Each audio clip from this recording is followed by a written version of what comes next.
প্রস্রাবের ইনফেকশনে বাংলাদেশে প্রায় 60% মানুষ আক্রান্ত। কেন হয় জানেন?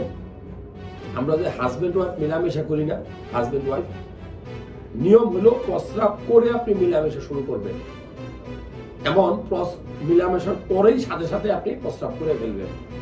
ওই আমরা করি? আমরা তো করি না।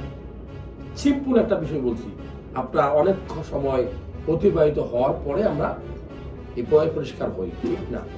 নাম্বার 1 কারণ বলবো না, এটা একটা অন্যতম কারণ, কিন্তু পানি কম খাওয়া হলো প্রস্রাবের ইনফেকশনের সবচেয়ে গুরুত্বপূর্ণ এবং প্রধান কারণ।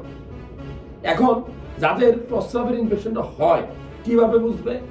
প্রস্রাবে জ্বালা পোড়া করবে, প্রস্রাবের নালীর ভিতরে জ্বলবে, প্রস্রাবের থলির ভিতরে জ্বলবে, প্রস্রাবের রাস্তায় কিটকিট করে কামড় দিবে। অনেকে বলে যে 2 নালে প্রস্রাব হয়, প্রস্রাবে অতিরিক্ত ফেনা হয়, প্রস্রাব করার সময় মারাত্মক দুর্গন্ধ হয়, প্রস্রাবের কালার চেঞ্জ হয়ে যায়।